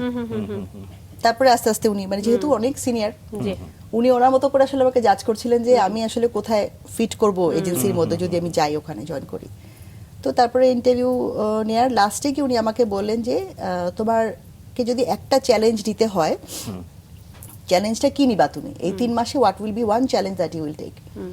তো আমি জানি না, প্রবাবলি ওভার কনফিডেন্স তখন কাজ করছিল। আমি তখন ওনাকে বললাম যে আমি এই 3 মাসে নিজেকে এতটুকু যোগ্য হিসাবে প্রমাণ করব যে by the end of 3 months আপনারা আমাকে পার্মানেন্ট হওয়ার জন্য জব অফার করবেন। বাহ, এটা আমি বলে আসছি ওনাকে। এখন এসে মনে হয় যে ওটা দুঃসাহসিক কাজ ছিল, বিকজ মানুষটা ছিলেন মনির আহমেদ খান, আচ্ছা। আমাদের অ্যাডভার্টাইজিং ইন্ডাস্ট্রির উনি অনেক নাম করা, অনেক সিনিয়র একজন মানুষ, আমার জীবনের প্রথম মেন্টর, আমার প্রথম বস। এখনো গাইড করে যাচ্ছেন আমাকে, এখনো বকা দেন যখনই কোনো ভুল করি, এখনো আদর করেন যখন কোনো ভালো কাজ করি। দারুণ। তো 3 মাসের জন্য ইন্টার্ন হিসেবে ভর্তি হয়ে গেলাম ওখানে, ঢুকে গেলাম। সো এই হলো শুরু। আর 3 মাসের মধ্যে প্রথমে আমাকে কাজ করতে দেওয়া হলো মডেল কোঅর্ডিনেটরের জন্য। আচ্ছা আচ্ছা। মানে মডেলদের ছবি আসবে, আমি দেখব, স্ক্রিনিং হবে, শর্ট লিস্ট করবো, ছবিগুলো ফিল আপ করবো, ফাইল আপ করবো, এইটুকুই কাজ। ওকে। তা আমি খুব শকড ছিলাম, মানে ঢাকা ইউনিভার্সিটি থেকে বিবিএ করে আসছি, একটা তো মাথায় তখন হয় না রক্ত গরম, আমাকে দিয়ে মডেল সর্টিং করায়, কোনো ব্র্যান্ড করতে হবে না, খুব আপসেট থাকলাম প্রথম 1 মাস, কি আমাকে দেখলা করায়। তারপরে শুটিং এ নিয়ে যায় সাথে করে, শুটিং এ যাওয়ার সময় বলে যে প্রপস কিনে নিয়ে আসো, আচ্ছা এইটা মডেল, এইটা ব্র্যান্ড, তাহলে এই যদি ব্র্যান্ড হয় তুমি এটার সঙ্গে মিলাই কিভাবে প্রপস হবে এটা চিন্তা করে প্রপস কিনে নিয়ে আসো, মডেলের শাড়ি কি হবে কিনে নিয়ে আসো। তো আমি প্রথম খুব এগুলো নিয়ে আপসেট হতাম। বাসায় আসার সময় বলতাম আমার বয়ফ্রেন্ডকে তখন, মানে হাজবেন্ডকে তখন বলতাম যে আমার মনে হয় এখানে চাকরিটা জমবে না, কারণ আমাকে দিয়ে কি এগুলা করে, একটা কোনো কাজ করতে দেয় না, কোনো ব্র্যান্ডের কাজ করি না, কিচ্ছু করায় না, খালি বলে ছবি এটা কিনে নিয়ে আসো, ছবি লাগাও। আচ্ছা। তারপর শুটিং এ নিয়ে গিয়ে বলে সেট ঠিক করো, পেছনে ব্যাকগ্রাউন্ড ঠিক করো, এগুলো করায়। এটা কি আমার কাজ? আমি খুব আপসেট থাকতাম। আচ্ছা। তো তারপরে যেটা হলো, শুটিং এর সময় একদিন আমাকে মনির আহমেদ খান, ম্যাক বস বলি আমরা ওনাকে, ম্যাক বস বললেন যে আচ্ছা, প্রোডাক্টটা ছিল হচ্ছে কনফিডেন্স লবণ, এখনো আছে মার্কেটে, জি। ওটা লঞ্চ হচ্ছিল ওদের, তো ওটার শুটিং হবে। শুটিং এর লাকি আপা ছিলেন, শারমিন লাকি ছিলেন মডেল, এখনো মনে আছে আমার ওটা। তো শারমিন লাকির শাড়িটা কি কালারের হবে এটা নিয়ে উনি আমাকে প্রশ্ন করছে। তা আমি বললাম ব্র্যান্ডের কালার তো অরেঞ্জ আর ব্লু, তাহলে অরেঞ্জ আর ব্লু কালারের শাড়ি হলে ভালো হয়। উনি বলছে তুমি আর একটু চিন্তা করো, কয়েকটা শাড়ির অপশন নিয়ে আসো। তো আমি গিয়ে কয়েকটা শাড়িটা নিয়ে এসে একটা আমি সাদার মধ্যে অরেঞ্জ ব্লু কালারের পাড়ালা শাড়িও কিনলাম। তো তারপর উনি আমাকে বললেন যে ঠিক আছে, এখন তুমি মডেল শাড়ি পরে আসবে, তুমি এসে আমার সাথে পাশে বসো, এন্ড ইউ সি যে কোনটাতে তোমার প্রোডাক্ট ফুটে। এন্ড আমি দেখলাম যে সাদা শাড়িটার মধ্যে যখন উনি প্রোডাক্টটা ধরছে, একদম টাচ করে আমার ব্র্যান্ডটা সুন্দর করে বোঝা যাচ্ছে। তো আমি বললাম এইটা। সো পরে গিয়ে আমি যখন আরো কতদিন গেল, তখন আসলে বুঝলাম এই যে আমাকে দিয়ে উনি এই কাজগুলো করাচ্ছেন, এটা আসলে ব্র্যান্ডের একটা কোর জায়গা, যে আপনি আসলে লোগো কালার বুঝে আপনার অ্যাডভার্টাইজিং এর মডেলকে কি করবেন, আপনার ব্যাকগ্রাউন্ড কি হবে, আপনার ফোরগ্রাউন্ড কি হবে, এটা কিন্তু একটা বড় শিখার জায়গা, যেটা আমাকে মুখে বললে আমি কোনোদিন বুঝতাম না। কিন্তু এখন যখন আমি কাজ করি, এখন এটা হচ্ছে রক্তে ঢুকে যাওয়ার মতন হয়ে গেছে যে আচ্ছা, লোগো কালার যদি এটা হয়, তাহলে গাইডলাইন যেটাকে বলে, ব্র্যান্ড গাইডলাইন যেটাকে বলে, সেই গাইডলাইন কিন্তু হাতে কলমে শেখানো হয়েছে ওখানে। একদমই। তো যেটা তখন বুঝতাম না, বাট কিছুদিন পরে গিয়ে বুঝতে পেরেছি যে কেন আমাকে ওই প্রসেস দিয়ে নিয়ে যাওয়া হয়েছে।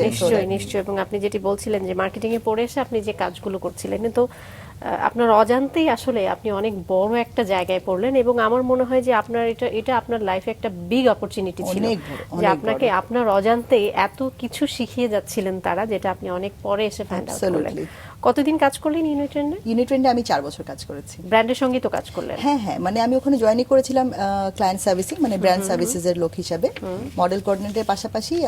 যেটা হলো যে কয়েক মাস যাওয়ার পরে 2-3 মাস, যেটা আমি বলেছিলাম চ্যালেঞ্জ নিলাম যে 3 মাস পরে আপনারাই আমাকে অফার করবেন, আলহামদুলিল্লাহ 3 মাসের মাথায় তারা আমাকে অফার করলো যে তোমার কাজ ভালো লাগছে আমাদের কাছে, তো তুমি জয়েন করে যাও। তার মধ্যে আমি যেটা করেছিলাম, 1.5 মাস বা 2 মাস যাওয়ার পরপরই ওখানে নাতাশা হায়াত তখন কাজ করতেন। নাতাশা ওয়াজ মাই কলিগ। ও হচ্ছে প্যারাশুট ব্র্যান্ডটা দেখতো, ম্যারিকো ব্র্যান্ড সার্ভিসেস হিসেবে। তো তখন নাতাশার বিয়ে। আচ্ছা, আমার ব্র্যান্ডে আসা গল্প হচ্ছে এখান থেকে শুরু, মডেল কোঅর্ডিনেটর থেকে। তো নাতাশার বিয়ে, নাতাশা ছুটিতে যাবে, এবং যেহেতু সেলিব্রিটি মানুষ, ওদের প্রায় ও 1-1.5 মাসের ছুটি নেবে বলে অ্যাপ্লাই করেছিল অফিসে। তো তখন একটা দেয়ার ওয়াজ এন অপরচুনিটি, আমি বলবো দেয়ার ওয়াজ এ গ্যাপ, যে প্যারাশুট কে দেখবে, সার্ভিসিং এ তো লোক লাগবে। তো ওটা নিয়ে তখন অফিসে একটা কথা হচ্ছে যে আচ্ছা, প্যারাশুটের অ্যাকাউন্টটা কে দেখবে। আমার কাছে মনে হলো এটা একটা ভালো অপরচুনিটি। আমি যদি প্রোঅ্যাক্টিভলি গিয়ে এখন বলি যে আচ্ছা, আমি এইটা দেখতে চাই, আমি শুরু করি, এই 3 মাস বা 1.5 মাস যখন নাতাশা থাকবে না, ততদিন আমি দেখি, নাতাশা আসলে শি ক্যান টেক ব্যাক, কোনো অসুবিধা নেই। তো তখন আমি গিয়ে ম্যাক বসকে বললাম যে আপনি যদি আমাকে অ্যালাউ করেন, তাহলে আমি আসলে ব্র্যান্ডের কাজটাও দেখতে চাই। আচ্ছা। তো উনি আমাকে বলেন হ্যাঁ করো। তো ওই আমার শুরু হলো হচ্ছে ব্র্যান্ড মার্কেটিং এর সঙ্গে কাজ করা, আচ্ছা। মানে মডেল কোঅর্ডিনেশন বা এই যে কাজগুলোর পাশাপাশি ব্র্যান্ডের মানে এটাও আপনার জন্য আরেকটা বিগ অপরচুনিটি, অনেক বড়। মানে আমার কাছে মনে হয় আল্লাহ সবসময় আমাকে রাস্তা অটোমেটিক তৈরি করে দিয়েছেন সবগুলো আর কি। তো প্যারাশুট দিয়ে কাজ শুরু করলাম, যেটা হলো যে নিডোর থেকে তখন নিডো টিম মানে নেসলে টিম থেকে তখন আমাকে বললো যে আরেকটা ব্র্যান্ড দেখবো কিনা। আমি তো was waiting for this, like যে নেসলের মতো একটা ব্র্যান্ডের সাথে কাজ করবো। জি। তো তারপরে শুরু হলো, এরপরে আসলে একটার পর একটা ব্র্যান্ড কিভাবে আমার পোর্টফোলিওতে যোগ হয়েছে ওয়াজ মোর লাইক হয় না যে অপরচুনিটি গুলো ক্রিয়েট হয়েছে, হয়তো ওই ব্র্যান্ডে যে ছিল সে চাকরি ছেড়ে দিল, অথবা তাকে একটা বড় ব্র্যান্ড দেওয়া হচ্ছে, তাহলে ওই ব্র্যান্ডটা দেখতে হবে। এই করতে করতে আমি অলমোস্ট মানে আমার 4 বছরের ক্যারিয়ারে 8টা-10টা ব্র্যান্ড হচ্ছে ইউনিট্রেন্ডে থাকতেই হ্যান্ডেল করেছি। বাহ, আচ্ছা। বাহ, বাহ। ম্যাম, প্রায় দুই দশক আপনি কাজ করছেন এই ইন্ডাস্ট্রিতে, এবং আমি বলবো যে একজন সফল মানুষ। আরো অনেক অনেক ব্র্যান্ডের সামনে কাজ করবেন, সে ব্যাপারেও কোনো সন্দেহ নেই, কিন্তু আমি জানতে চাইবো এই যে সফলতা, এটার সংজ্ঞাটা কি আপনার কাছে? আমার কাছে সফলতার সংজ্ঞা আসলে খুব সিম্পল। একা একা বড় না হয়ে সবাইকে নিয়ে বড় হওয়াটা বোধহয় সফলতার সংজ্ঞা। আমার কাছে মনে হয় যে যত বড় হয়েছি, আমার যে বললাম লাইফে বেশ ভালো মেন্টর পেয়েছি, কিছু ভালো বস পেয়েছি, কিছু কম ভালো বস পেয়েছি। আচ্ছা। আমি যেটা চেষ্টা করেছি সেটা হচ্ছে সবসময় শেখার চেষ্টা করেছি হচ্ছে কি আমি হতে চাই আর কি আমি হতে চাই না। বাহ। এক্সাম্পল থেকে, মানে যখন আমার সঙ্গে একজন কেউ খুব ভালো ব্যবহার করছেন, তাহলে আমি ওখান থেকে লার্নিং নিচ্ছি যে হ্যাঁ, আমি যখন কারোর সঙ্গে কাজ করব, আমার সঙ্গে যখন জুনিয়র কেউ কাজ করবে, তাহলে আমি কেমন বস হব। আবার যখন কোনো খুব ভালো কোনো বস হয়তো পেলাম না, একটু টক্সিক কোনো বস পেলাম, তাহলে তার কাছ থেকে আমি শিক্ষাটা গ্রহণ করেছি যে কখনোই আমার জুনিয়রদের সঙ্গে আমি কি করব না, এবং কিভাবে একটা টিম নিয়ে বড় হওয়া যায় এইটা। এবং এটার পিছনে ইউনিট্রেন্ডের অনেক বড় হাত ছিল, বিকজ ওটা না একটা স্কুল। আমাদেরকে শেখানোই হচ্ছে টিম ওয়ার্ক করে কিভাবে বড় হওয়া যায়, একসঙ্গে সবাই মিলে কিভাবে কাজ করলে আগানো যায়। সো ওই যে ভেতরে ওই স্কুলিংটা হওয়ার কারণে দেখা গেছে যে পরবর্তী লাইফে যখন আমি ক্যারিয়ার গুলো মুভ করেছি, যে ইউনিট্রেন্ড থেকে আমি ইন্টারস্পিডে গিয়েছি, তখন আমি বাংলা লিংকের অ্যাকাউন্ট দেখা শুরু করলাম ওখানে। ওটাই মেইন কারণ ছিল, বাংলা লিংকের মতো একটা ব্র্যান্ড হ্যান্ডেল করতে পারবো। এটা আসলে অনেক বড় একটা অপরচুনিটি ছিল। নিশ্চয়ই। সেই কারণে আসলে ইউনিট্রেন্ডের সঙ্গে এতদিনের সম্পর্ক, 3-4 বছরের ভালোবাসার সম্পর্কটাকে বিদায় জানাতে হয়েছিল, এবং ইন্টারস্পিডে জয়েন করেছিলাম আচ্ছা। বাংলা লিংক দেখার জন্য। তখন অনেক বড় বড় ক্যাম্পেইন, দেশ টিভিসি যতগুলো হয়েছে সবগুলোর সাথে কাজ করার সৌভাগ্য হয়েছে খুব ক্লোজলি। 1 বছর ওখানে কাজ করেছি ইন্টারস্পিডে। আচ্ছা। 1 বছর কাজ করতে করতেই বেসিক্যালি আমার কাছে তখন অফার আসে হচ্ছে এশিয়া লজিস্টিক্স স্বপ্ন থেকে। তখন তো স্বপ্ন লঞ্চ হয়নি, মাত্র ওদের মাথায় আইডিয়াটা ছিল যে রিটেল করবে। এবং আগে আমি যেহেতু 5 বছর এজেন্সিতে কাজ করেছি, that was A corporate job. তো প্রথমবারের মতন কর্পোরেট থেকে অফার আসে একটা ফ্রেন্ডের থ্রুতে। তো তখন আমি আসলে 1 বছর পরে এসিআই লজিস্টিক্স, হ্যাঁ, স্বপ্নতে। আপনি তো এই ব্র্যান্ড আইডেন্টিটিটা তো আপনিই তৈরি করলেন। হ্যাঁ। আচ্ছা, বিশাল অভিজ্ঞতা। ছোট্ট করে একটু শেয়ার করেন আমাদের সঙ্গে। স্বপ্ন ব্র্যান্ডটা আসলে হয়েছে কি, যখন জয়েন করি আমাদের সিইও ছিলেন আসিফ ইকবাল, আরেকজন স্বনামধন্য ব্যক্তি মার্কেটিং এর ইন্ডাস্ট্রিতে।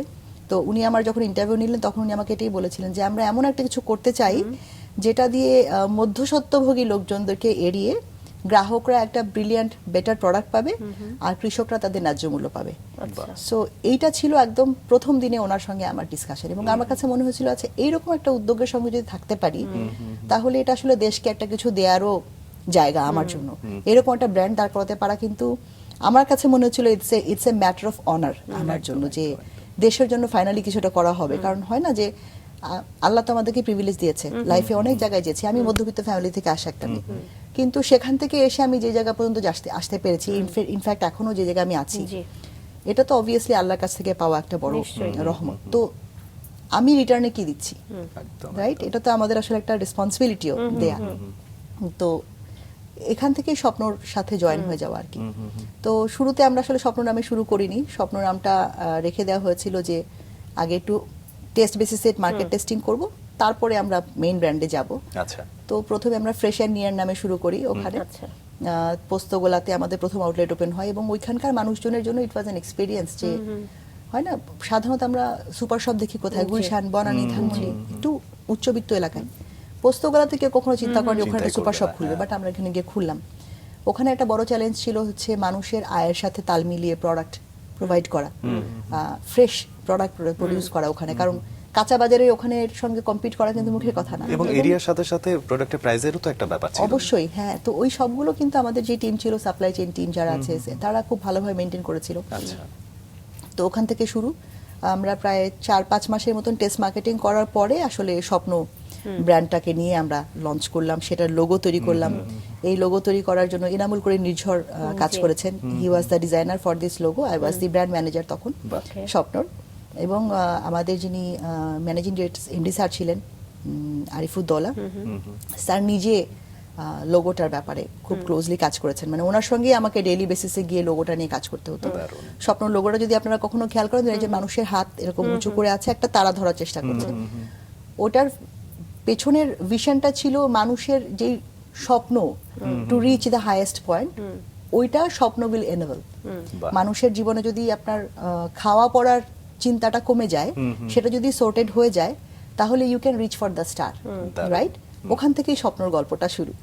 তো ওইখান থেকে আসলে এই লোগোর আইডিয়াটা আসা, নির্ঝর ভাইয়ের করা, আসিফ ভাই ছিলেন উনি, ওনাদের সবার চিন্তা থেকে এই লোগোটা আসা। এবং আমার এখনো মনে আছে যে লোগোর উপরে যে হাতটা ছোঁয়াচ্ছে, ওই অ্যাঙ্গেলটা কোনোভাবে এমডি স্যারের পছন্দ হচ্ছিল না। এবং ওই একটা হাতের অ্যাঙ্গেল প্রবাবলি আমাদেরকে 18 থেকে 20 বার চেঞ্জ করতে হয়েছে to give the right point, যাচ্ছে কোথায় অ্যাকচুয়ালি অ্যাসপিরেশন। উনি বার বলছেন না, অ্যাসপিরেশন হচ্ছে না, not at the right point. এবং এই করতে করতে 18 বারের মতন চেষ্টা করে যখন হলো না, তো যেটা হয়েছে ইউনিট্রেন, ইন্টারস্পিড, এইরকম কাজ করতে করতে ফটোশপ, ইলাস্ট্রেটরের কাজ শেখা মোটামুটি হয়ে গেছিল। তো আমি যেটা করলাম যে লোগোটার আর্টওয়ার্কটা নিয়ে তখন হচ্ছে হাতটাকে একটু অ্যাঙ্গেলটা, আমি যেহেতু সিলটে ছিল, হাতটা একটু ঘুরিয়ে 2-3টে অপশন বানিয়ে এমডি স্যারের কাছে নিয়ে গেছিলাম।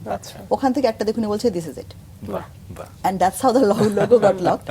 এন্ড এটা খুব ইন্টারেস্টিং আর কি, মানে হয় না যে উনিও বলছিলেন যে আমাদেরকে উনি অ্যাঙ্গেল শিখালেন, অনেক কিছু শিখিয়ে লাস্টে গিয়ে বলে যে হ্যাঁ এই লোগো। তো তারপরে স্বপ্নের এই লোগোটা আসলে। আচ্ছা আচ্ছা, এভাবেই আসলে আপনি কর্পোরেট সেক্টরে আপনার দায়িত্ব পালন করে যাচ্ছিলেন। এবং আমরা যতদূর জানি যে আপনি বিভিন্ন জায়গায় কাজ করার অভিজ্ঞতা অর্জন করেছেন। আমাদের আয়োজনের আসলে নির্ধারিত সময়সীমা না থাকলে হয়তো বা আমরা সেগুলো নিয়েও বিস্তারিত শুনতে পারতাম। একটু ছোট ছোট করে শুনি যে আর কোথায় কোথায় কাজ করা হলো। স্বপ্ন থেকে আমি 2 বছর কাজ করার পরে, যেহেতু বিজ্ঞাপন জগতে মানুষ কর্পোরেটে একটু হাঁপিয়ে উঠলাম, তখন আবার আমাকে যখন অ্যাডভার্টাইজিং ইন্ডাস্ট্রি থেকে ডাকা হলো, তখন আসলে আমি বললাম যে হ্যাঁ ঠিক আছে। প্লাস 2 বছর করার পরে আমার মনে হচ্ছে আচ্ছা এখানে আমি অনেক কিছু করেছি, 2 বছর হয়েছে, একটু সুইচ করি। তো তখন আমি আসলাম হচ্ছে টপ অফ মাইন্ড নামে যে মিডিয়া বাইং এজেন্সি, সেখানে। এবং নতুন একটা এরিয়া মিডিয়া। তার আগে আমি ছিলাম হচ্ছে ব্র্যান্ড সাইডে, স্ট্র্যাটেজি দেখা, কমিউনিকেশন দেখা, অ্যাডভার্টাইজমেন্ট বানানো, ক্রিয়েটিভের কাজগুলো করার কাজ। টপ অফ মাইন্ড হচ্ছে কমপ্লিটলি অন্য, মিডিয়া প্ল্যানিং, মানে টিভি চ্যানেলে কোথায় যাবে, কোন স্পটে যাবে, পত্রিকায় কোথায় যাবে। This was more research base, data base কাজ, যেটা আমার জন্য কমপ্লিটলি নতুন। তো শেখার একটা নতুন জায়গা হলো, নতুন কাজ করা জায়গা হলো। সেই আগ্রহ থেকে আসলে টপ অফ মাইন্ডে ঢুকে গেলাম। ঢোকার সময় ওখানকার যিনি ওনার, জিয়াউদ্দিন আদিল ভাই, আমার আরেকজন মেন্টর, তাকে আমি বললাম যে আমি আপনার এখানে 2 বছর থাকবো। আগেই বললাম যে 2 বছরের আগে আমি সুইচ করবো না, বিকজ আমি আসলে খুব কুইক জাম্প পছন্দও করি না। তো উনি বলেন ঠিক আছে, তাহলে 2 বছর তোমার কমিটমেন্ট আমার সঙ্গে। বললাম ঠিক আছে। এই 2 বছর কমিটমেন্টে ঢুকলাম, 13 বছর পার করলাম টপ অফ মাইন্ডে। ওখানেই অনেকগুলো ক্লায়েন্ট দেখার সৌভাগ্য হয়েছে। টপ অফ মাইন্ডে থাকা অবস্থাতেই মেলোনেডস নামে একটা ডিজিটাল এজেন্সি লঞ্চ করলাম 2010-এই। কারণ 2010-এই আমার কাছে মনে হচ্ছিল, তখন মাত্র ফেসবুকের অ্যাড চালানো শুরু হয়েছে। 2007 থেকে তো ফেসবুক এসছে, 2010-এ মাত্র প্রথম ফেসবুকে বিজ্ঞাপন আসা শুরু হলো। আর যেহেতু ততদিনে অ্যাডভার্টাইজিং ওয়ার্ল্ড, মিডিয়া সম্পর্কে একটা আইডিয়া হয়েছে, আমি আদিল ভাইকে গিয়ে বললাম যে ভাইয়া আমাদের আসলে একটা ডিজিটাল এজেন্সি খোলা উচিত, because this is going to B the next thing in the industry.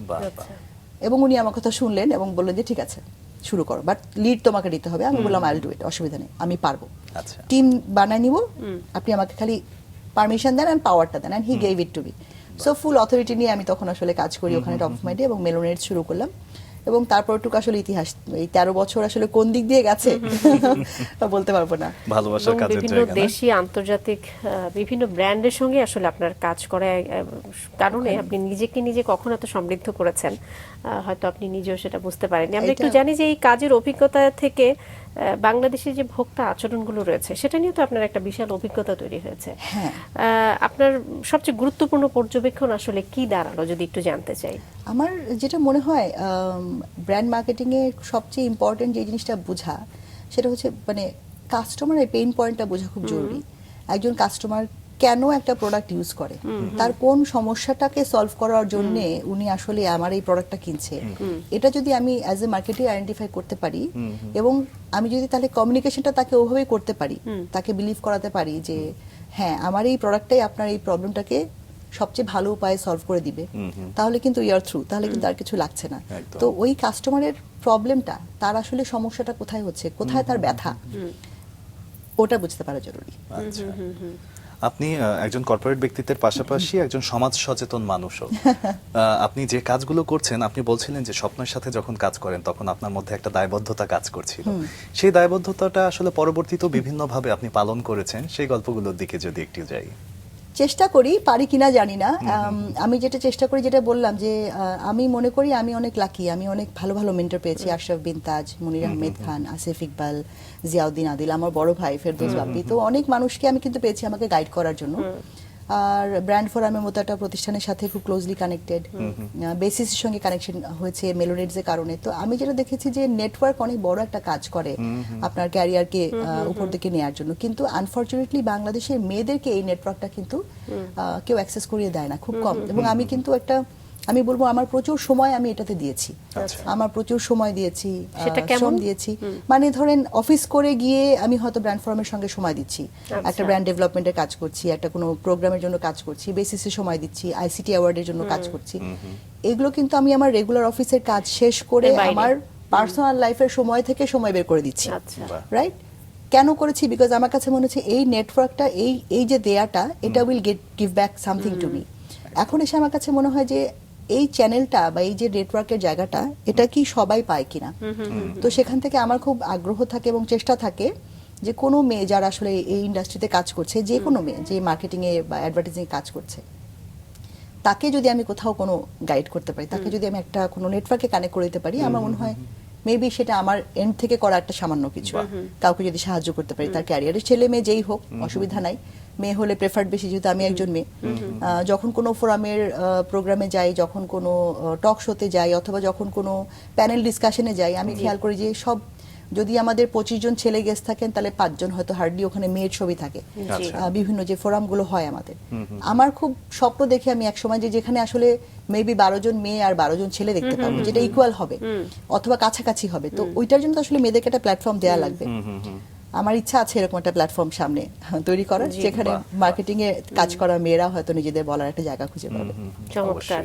আমরা একটু ইনিশিয়া 360 লিমিটেড, এইটা নিয়ে আসতে চাই, এটা গড়ে তোলার পেছনের গল্পটাও জানতে চাই। জি, ইগনিশিয়া 360 লিমিটেড আসলে আমার একটা স্বপ্ন বলতে পারেন। কারণ হচ্ছে যেটা হচ্ছে, এত বছর ধরে বিজ্ঞাপনের ইন্ডাস্ট্রিতে কাজ করে এসেছি। যখন আমি টপ অফ মাইন্ড ছেড়ে এসএসএল ওয়্যারলেসে জয়েন করলাম, এঙ্গেজ 360, ওখানে 1 বছর কাজ করেছি। তখনই আমার কাছে মনে হয়েছে যে আচ্ছা, অনেকদিন তো চাকরি করলাম, এবার নিজের মতো করে একটা কিছু করি, নিজের একটা আইডেন্টিটি তৈরি করি। কারণ এতদিন ধরে তো আমি আসলে অমুক কোম্পানিতে কাজ করি, তমুক কোম্পানিতে কাজ করে এই জায়গায় ছিলাম। সো সেখান থেকে আসলে স্বপ্নটা দেখা, সেই স্বপ্ন থেকে আসলে নিজের একটা পরিচয়, নিজের একটা ঘর তৈরি করা। এবং আমার কাছে মনে হয়েছে যে এমন একটা প্রতিষ্ঠান আমি তৈরি করতে চাই যেখানে আমি এমপ্লয়ি হিসেবে যেগুলো খুব চাইতাম, যে আমার ম্যানেজমেন্ট আমাকে এটা করে দিক, বা আমাকে এই সুবিধাটা দিক, বা আমার উপরে এই ভরসাটুকু করুক। আমার ইচ্ছা ছিল যে আমি যদি কখনো কোনো বিজনেস করি, এজেন্সি খুলি, তাহলে সেখানে আমি এই প্র্যাকটিসগুলো করার চেষ্টা করব।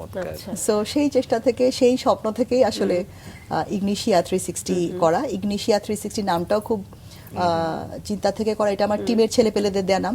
এটার পুরো নামটা হচ্ছে ইগনাইটেড আইডিয়া। সো আমি যখন আমার ছেলেপেলেদেরকে, যারা আমার সঙ্গে কাজ করছে, তাদেরকে বললাম যে তোমরা নাম চিন্তা করো, যে আমরা ব্র্যান্ডের নাম কি দিব, আমাদের হাউসের নাম কি হবে।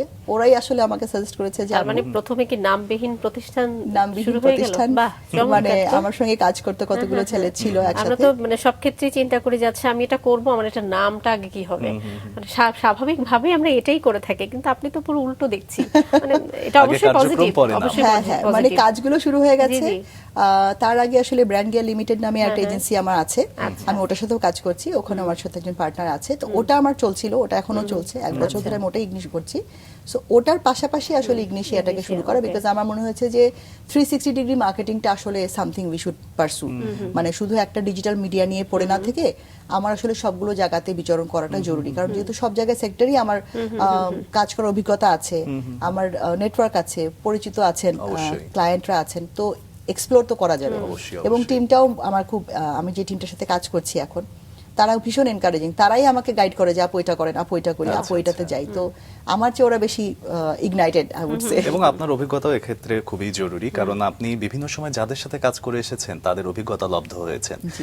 আপনি পার্টনারের কথা বলছিলেন, একদম জীবন পার্টনারের কথা শুনতে চাই যে এই যে এত সুন্দর একটা জায়গায় আপনার আসা, তার মানে সহযোগিতার বা পাশে থাকার হাতটা, মনোভাবটা কেমন? অনেক স্ট্রং, অনেক স্ট্রং। আমার কাছে তো মনে হয় যে I am blessed in so many ways, আর এটা বোধহয় সবচেয়ে বড় ব্লেসিং যে যে লাইফ পার্টনার আমি পেয়েছি। মানে আমি যদি বলি আমি সাহসী, তাহলে সে হচ্ছে দুঃসাহসী। মানে আমাকে এই সমস্ত কাজ করার পেছনে দুঃসাহস জাগানোর কাজটা আসলে তার। ফুল টাইম জব ছেড়ে, হ্যাঁ একদম শুরু থেকে, যেটা বললাম যে প্রথম ইন্টারভিউ দিনে গিয়ে যেই এনকারেজমেন্টটা তার ছিল, এই এনকারেজমেন্ট তার কখনো বন্ধ হয় নাই। আমি যখন নিজের উপরে কনফিডেন্স হারিয়ে ফেলেছি, আমি যখন সামটাইমস মনে হয়েছে যে আমাকে দিয়ে কি এটা হবে কিনা, আমি কি পারবো কিনা, হি ওয়াজ সুপার কনফিডেন্ট যে কেউ যদি পারে এটা তুমি পারবা, এরকম টাইপের কনফিডেন্স। ভীষণ রকম দূরদর্শী ছিল একরকম। আই থিংক চমৎকার। তোমার গল্পটাও কিন্তু সাকি এমনই। লাইফ পার্টনার সাপোর্টিং হওয়াটা আমার কাছে মনে হয় একটা বড় ব্লেসিং। শ্বশুর বাড়ি সাপোর্টিং হওয়াটা বড় ব্লেসিং। আমি অ্যাডভার্টাইজিং এজেন্সির মানুষ, এজেন্সিতে কাজ করলে আসলে রাত দিন বলে কোনো কিছু থাকে না। পিচ থাকলে রাতের 1:30 2টা পর্যন্ত আমরা অফিস করেছি। কখনো বাসা থেকে শুনতে হয় না বাড়ির বউ এত রাত পর্যন্ত বাইরে কেন। আমার শাশুড়িও জব করতেন, আম্মু যেরকম জব করতেন, আমার শাশুড়িও কিন্তু জব হোল্ডার, উনি ব্যাংকার ছিলেন। আমি এই 22-23 বছর হয়েছে আমাদের বিয়ে হয়েছে, আমাকে রান্না করতে হয় না, আমার শাশুড়ি রান্না করে। কোনো সুযোগ নেই তো আসলে না, উনি আসলে করতেও দেন না। ইনফ্যাক্ট প্রতিদিন আমি অফিসে আসার সময় আমি লাঞ্চ কি আনবো এটাও আমার শাশুড়ি এখনো গুছিয়ে দেন।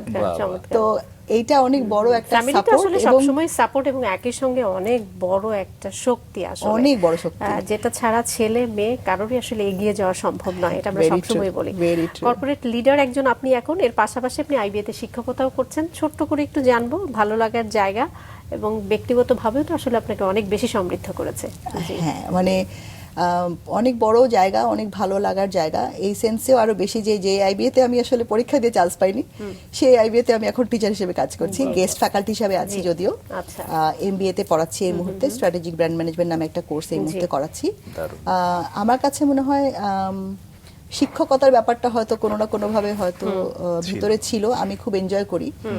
সবচেয়ে বেশি এনজয় যেটা করি সেটা হচ্ছে যে এই ইয়াং মাইন্ডস যারা আছে, ইয়াং স্টুডেন্ট, তাদের শেখার আগ্রহটা, এই যে ইন্ডাস্ট্রির লার্নিংগুলো শেখার যে আগ্রহটা, এটা আমাকে ভীষণ রকমভাবে অনুপ্রাণিত করে আরও ওদের সঙ্গে শেয়ার করার জন্য। সো করে যাচ্ছি, চেষ্টা করে যাচ্ছি, দেখা যাক এখন কতটুকু পারি ফিউচার জেনারেশনকে। অনেক অনেক শুভকামনা আপনার জন্য। অনেক ভালো লাগলো আজকে গল্প করে, এবং অনেক ধন্যবাদ জানাতে চাই আপনাদেরকে সময় দিয়েছেন। খুবই ভালো লাগলো এসে। আমি আশা করি আমার গল্প থেকে, আজকের ডিসকাশন থেকে আমি একজন মানুষ হলে অনুপ্রাণিত করতে পারি। এবং আপনাদের সবাইকে ধন্যবাদ, মাছরাঙা টেলিভিশনকে এবং আপনাদের দুজনকে স্পেশালি ধন্যবাদ আমাকে এখানে নিয়ে আসার জন্য। Thank you.